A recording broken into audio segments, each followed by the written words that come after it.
I now give the floor to those members of the Council who wish to make statements after the vote. I give the floor to the representative of the Russian Federation.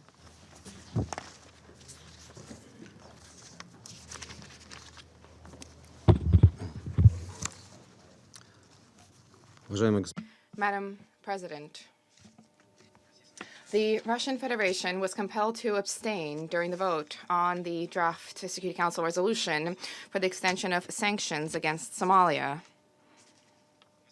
We concur with the fact that the situation within that African Horn state remains tumultuous.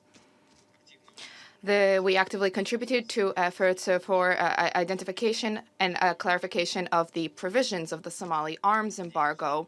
We hope that this and other measures stipulated under the resolution will help to normalize the situation and will help to eradicate a terrorist threat, which stems above all from the Al-Shabaab.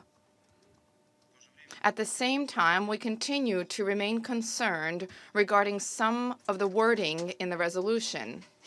Specifically, we believe that it is unjustified for the text of the document of the Security Council on sanctions, the Somali sanctions regime, the fact that there is inclusion of wording on Djibouti and Eritrea that is not acceptable.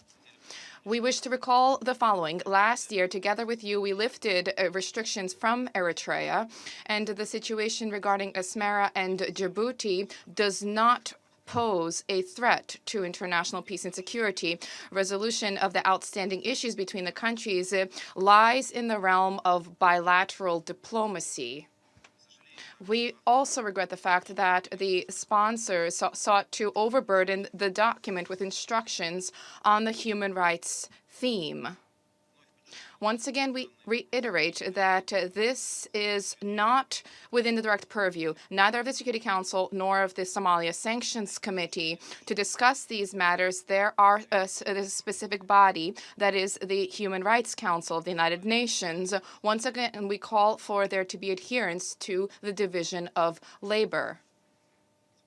To conclude, I wish to voice our significant concerns in the light of what is artificially created, the timeline in connection with the drafting of the resolution. As a result, Council members found themselves in a difficult position.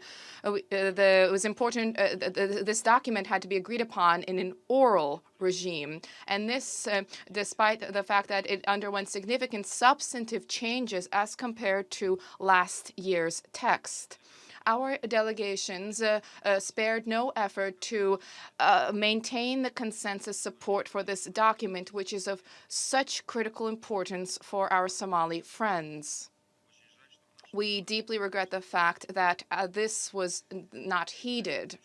We trust that our British colleagues will draw the necessary conclusions and that the situation will not be repeated. Thank you for your attention. I thank the Russian Federation for their statement.